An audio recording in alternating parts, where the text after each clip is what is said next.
এই যে ভালোবাসার রং, খুব কম বাজেটের সিনেমা কিন্তু পুরা বাংলাদেশ মিডিয়াকে কিন্তু ঘুরায় দেওয়ার মতো ক্যাপাসিটি রাখে। এই গত কয়েক বছর ধরে জাজ মাল্টিমিডিয়া, আব্দুল আজিজ, এতটাই কমপ্লেন শুনতে শুনতে আমরা সবাই টায়ার্ড। সব কিছু মিলে কেন এরকম? আচ্ছা, ভালোর সাথে সবসময় ভালো করতে হয়, আর খারাপদের সাথে আসলে ভালো করে কোনো লাভ নাই। এই গত কয়েক বছর ধরে জাজ মাল্টিমিডিয়া, আব্দুল আজিজ, এতটাই কমপ্লেন শুনতে শুনতে আমরা সবাই টায়ার্ড। তো যার জন্য এত কিছু করলাম, এত ভালো করলাম, কারণ উনি তো কাইন্ড অফ ব্ল্যাক লিস্ট ছিল গত 3-4 বছর, যেটা আমরা জানি। কেউ ওনাকে কাজ দিচ্ছিল না, ওনার হাতে কোনো কাজ ছিল না, সিনেমা ছিল না। তো 2022 বা 2021-এর লাস্টের দিকে উনি অনেকবার টাইম নিয়ে আমার সাথে মিটিং করলো। মানে আমি টাইম দিচ্ছিলাম না, তারপরেও টাইম করে উনি মিটিং করলো যে উনি এখন আবার নতুন করে কন্টিনিউ ফিল্ম করতে চায়। আচ্ছা ঠিক আছে, ওনাকে একটা সুযোগ দেওয়া হোক। তো সবাই আমাকে নিষেধ করেছিল, একদম এফডিসি যারা আছে সব, সিনিয়র যত সাংবাদিক আছে, ডিরেক্টর লেভেলের সিনিয়ররা যারা আছে, প্রডিউসার সিনিয়র যারা আছে, একেবারে এসকে প্রোডাকশন থেকে শুরু করে সবাই নিষেধ করলো যে ওনাকে মনে হয় আনার ঠিক হবে না, বিকজ উনি সবসময় এরকম করে, ভালোভাবে করতে করতে যে ওনার ভালো চাবে উনি তার সাথেই খারাপ করবে। তো তারপর পাপ 1 উনি একসাথে আমার 4টা ফিল্মের সাইন করা, পাপ 1, পাপ 2, পাপ 3 এবং লাস্টে হচ্ছে কি বিলবোর্ড সুন্দরী, এই 4টা ওনার সাথে আমার সাইন করা। উনি নিজের একটা প্রেস রিলিজ দিয়েছিল পাপ 1-এর যখন শুটিং শুরু হয়, ওখানেও আপনারা যদি খেয়াল করেন দেখবেন উনি বলেছে যে একসাথে 4টা সিনেমা সাইন করে জাকিয়া মাহাকে নিয়ে আমি নতুন যাত্রা শুরু করেছি।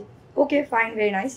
সো আপনারা মনে হয় জানেন নাকি জানি না, আমি ফিল্মের প্রডিউসারও আমি, মানে অ্যাজ আ অ্যাক্ট্রেস হিসেবে করার আগে আমি জাজ মাল্টিমিডিয়ার ময়না, তারপরে আরও কী কী জানি সিনেমা ছিল, হাফ প্রোডাকশনেও আমি হেল্প করেছি ওনাকে।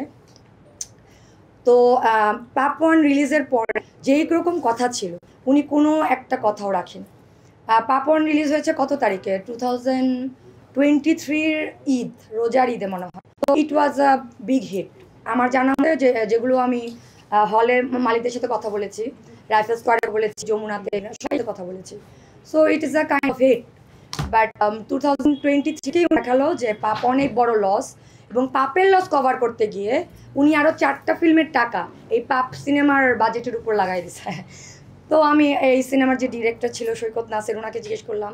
তো as usual you all know যে সৈকত ভাইয়ের থেকে ট্যালেন্টেড ডিরেক্টর বাংলাদেশে খুব হাতে গোনা কয়েকজন আছে, যে উনি খুব কম বাজেটে একেবারে ইন্টারন্যাশনাল লেভেলের সিনেমা করতে পারে। তো ওনার কথা হচ্ছে, না আপু, আমি যেই পরিমাণ বাজেট ছিল, প্রায় 1-1.5 কোটির মতো বাজেট ছিল, এই বাজেটের উনি ক্রস করেনি। আচ্ছা, হল মালিকদের সাথে যোগাযোগ করা হলো, নো। এবং আমাকে না জানিয়ে উনি বঙ্গতে সেল করেছে গান, আরেকজনকে সেল করেছে কি গান বাংলা না কি জানি। বাট উনি আমাকে কোনো কিছু ইনফর্ম না করে 1.5-2 কোটি তো এখান থেকেই উনি উঠিয়ে নিয়েছেন। 2024-এর ফার্স্টে পাপ 2 শুরু করার কথা। তো ওনার সাথে আরেকটা ডিট হলো চুক্তি যে ঠিক আছে, তুমি যেহেতু টাকা করছো না, তো পাপ 2 শুটিংটা তুমি তাড়াতাড়ি শুরু করো, ওই টাকাটা যেটা সেটা তুমি পাপ 1 থেকেই করে নিবা, আর বাকি আমি কোনো নতুনভাবে প্রডিউস করব না, ওই পাপ 1-এ যেটা আমাকে ব্যাক। জানতে চাচ্ছি যে আপনি জাজের বিরুদ্ধে যে অভিযোগগুলো দিলেন টাকা মেরে দেওয়ার, এটা নিয়ে আপনি প্রযোজক সমিতি বা শিল্পী সমিতিতে কোনো লিখিত অভিযোগ? নো, আমি কেন অভিযোগ করব? বিকজ উনি তো কখনো অস্বীকারই করছে না। আমি তো কমপ্লেন তখন করব যখন জাজের আব্দুল আজিজ কোনোভাবে আমাকে অস্বীকার করবে যে না, তুমি টাকা পাও না আপা, বা তোমাকে আমি আপার টাকা দিব না, এই টাইপের কোনো কথা তো উনি বলছে না। হ্যাঁ, এই টাইপের কোনো কথা তো উনি বলছে না। যেহেতু উনি বলছে না, এই জন্যই আমি অডিও ভিডিও রেকর্ডিং সবগুলো দিয়ে দিচ্ছি, যে কোথাওই উনি বলে না যে হ্যাঁ তুমি টাকা পাও না, বা আমি টাকা দিব না, বা আমি টাকা দিতে অপারগ, ব্যর্থ, এই টাইপের কোনো কিছু। মানে উনি ছোটও হবে না, কিন্তু উনি ফকিরিগিরি দেখাবে। তো দুইটার মধ্যে একটা, হয় ওনাকে ছোট হয়ে ফকির হয়ে আমার সামনে ঝুঁকতে হবে যে হ্যাঁ ভাই, আমি তোমার টাকাটা মেরে দিছি, অ্যাজ ইউজুয়াল যেটা সবসময় করে থাকি। আব্দুল আজিজ, জাজ মাল্টিমিডিয়া, যেখানে সরকারি আমি কয়েক হাজার কোটি মেরে দিচ্ছি, এখানে তোমার তো প্রায় 1.5 কোটির কিছু সামান্যতম টাকা। আচ্ছা ঠিক আছে, বাট আমার ইস্যু তো সেটা না, টাকার ইস্যু না। ইস্যু হচ্ছে গত 1.5 বছরে উনি ক্যারিয়ারের যে ফুল স্টপ আমার লাগালো। পাপ 2 রোজার ঈদে রিলিজ হওয়ার কথা, শুটিংয়ে শুরু করতে পারিনি। পাপ 3 কুরবানিতে শুরু হয়ে যাওয়ার কথা, বিলবোর্ড সুন্দরী ডিসেম্বরে রিলিজ হওয়ার কথা। সো এই যে জিনিসগুলো, এটা তো আমার ক্যারিয়ারে এফেক্ট ফেলছে। আপু, আপনি বলছিলেন যে গতকালকে রায় দিবে, আগামীকাল রায় দিবে, তাহলে কেন একদিন আগে আপনি সংবাদ সম্মেলন ডাকলেন? একদিন আগে রেখেছি, মানে আমি ওনাকে চান্স দিতে দিতে দিতে দিতে এই সংবাদ সম্মেলন 2-3-4 মাস আগ থেকে দেওয়া, এবং সবাই সিনিয়র যতগুলো আছে সাংবাদিকরা, প্রোডাকশন সবাই বলেছে যে তুমি একটা লিখিত কমপ্লেন করো। বাট আমি না সম্পর্ক শেষ পর্যন্ত, কারণ জাজ মাল্টিমিডিয়া প্রথম এমন একটা মাল্টিমিডিয়া ডিজিটালাইজড, এই যে ভালোবাসার রং, খুব কম বাজেটের সিনেমা কিন্তু পুরা বাংলাদেশ মিডিয়াকে কিন্তু ঘুরায় দেওয়ার মতো ক্যাপাসিটি রাখে।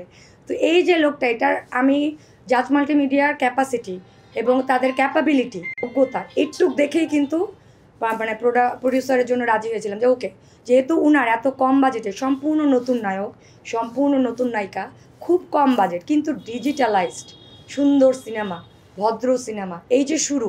কারণ মিডিয়ার অবস্থা কিন্তু খুব খারাপ হয়ে গিয়েছিল এই ভালোবাসার রং হওয়ার আগে।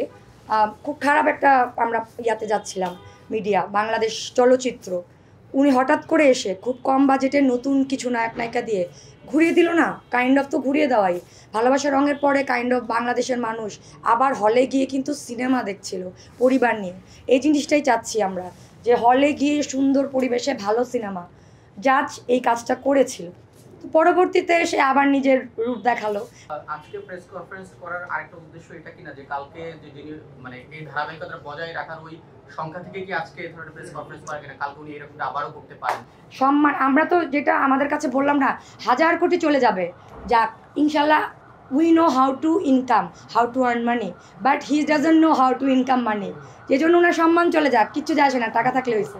উনি টাকাটাই ওনার জীবনের বেস করছে, এই জন্য আমি ধরেই নিলাম যে উনি জেল খাটবে। উনি কালকে হয়তো বা আমার টাকাটা দিবে না, কিন্তু তারপরেও উনি জেলে যাক। আমি আরও নতুন অন্য প্রোডাকশন হাউস থেকে ইনশাল্লাহ পরের মাস থেকে ঈদের পরে পার্ট 2 এর কাজ শুরু করে ফেলবো। এটাও আরেকটা রিজন এই কনফারেন্সের, যে পার্ট 2 ইনশাল্লাহ আগামী 1-1.5 মাসের মধ্যে আবার স্টার্ট করা হবে। আপু একটু জানতে চাই, সে তো যখন সিনেমা রিলিজ দেয় বিভিন্ন সময় দর্শকদের উপর বিভিন্ন ধরনের চ্যালেঞ্জ ছুড়ে দেয়।